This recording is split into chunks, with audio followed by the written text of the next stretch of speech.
Ikalabing-apat na kabanata. Pinagaling ni Jesus ang lalaking minamanas. Isang araw ng pamamahinga, inanyayahan si Jesus na kumain sa bahay ng isang pinuno ng mga Pariseo. Minamanmanan siyang mabuti ng mga taong kumukontra sa kanya. Doon ay may isang lalaking minamanas. Tinanong ni Jesus ang mga tagapagturo ng kautusan at mga Pariseo, "Ipinapahintulot ba ng kautusan ang magpagaling ng may sakit sa araw ng pamamahinga o hindi?" Pero hindi sila sumagot. Kaya hinawakan ni Jesus ang may sakit, pinagaling at saka pinauwi. Pagkatapos sinabi niya sa kanila, "Kung mahulog ang anak o baka ninyo sa isang balon sa araw ng pamamahinga, pababayaan nyo na lang ba ito? Siyempre, iaahon nyo agad, hindi ba?" Hindi sila nakasagot sa tanong niya. Matutong magpakababa. Napansin ni Jesus na ang mga bisita sa handaan ay naguunahan sa mga upuang pandangal, kaya pinangaralan niya ang mga ito. Kapag inimbita ka sa isang kasalan, huwag mong pipiliin ang upuang pandangal, dahil baka may inimbitang mas marangal pa kaysa sa iyo. At lalapitan ka ng nag-imbita sa iyo at sasabihin niya, "Ibigay mo sa taong ito ang upuan mo." Kaya mapapahiya ka at uupo na lang sa upuan ng mga karaniwang tao. Ang dapat mong gawin kapag naimbitahan ka ay piliin ang upuan para sa mga karaniwang tao.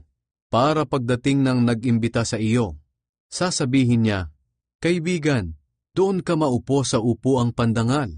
Sa ganoon ay mapaparangalan ka sa harap ng lahat ng panauhin. Sapagkat ang nagpapakataas ng kanyang sarili ay ibababa, at ang nagpapakababa ay itataas.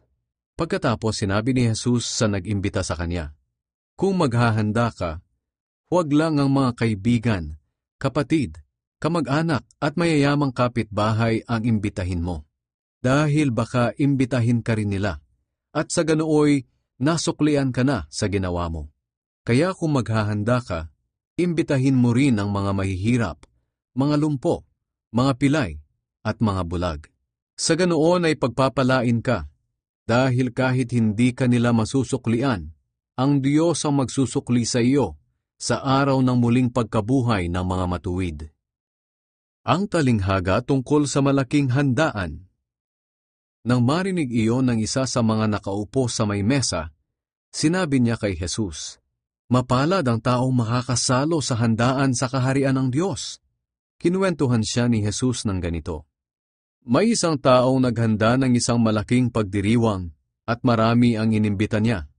Nang handa na ang lahat, inutusan niya ang mga alipin niya na sunduin ang mga inimbita at sabihin sa kanila, 'Tayo na, handa na ang lahat.'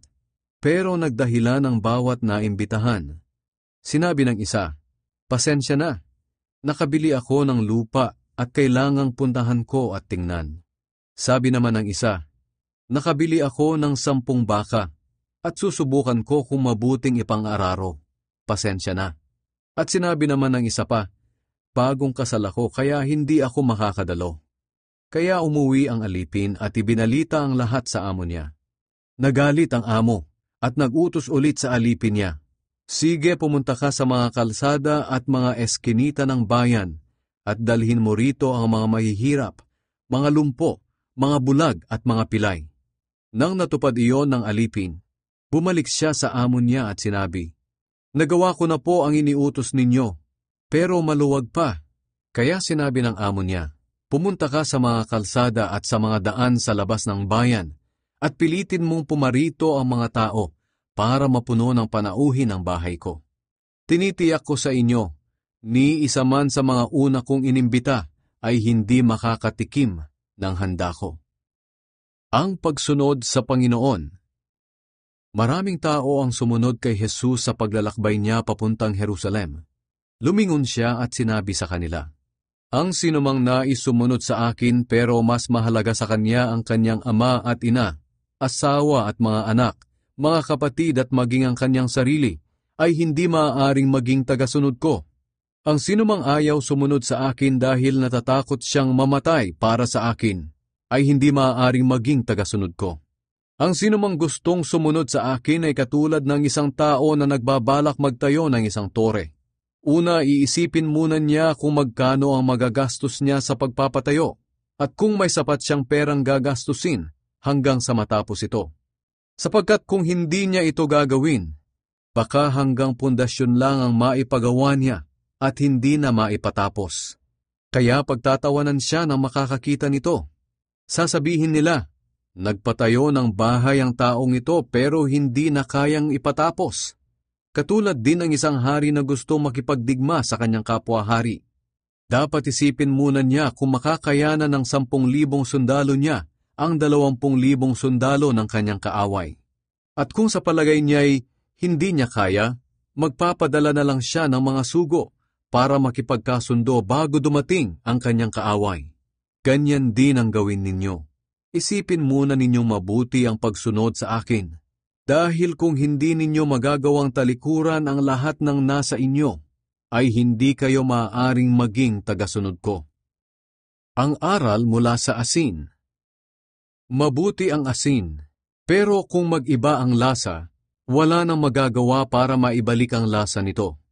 Wala na itong pakinabang kahit ihalo sa dumi para maging pataba sa lupa, kaya itinatapon na lang ito ng mga tao. Kayong mga nakikinig, dapat ninyo itong unawain.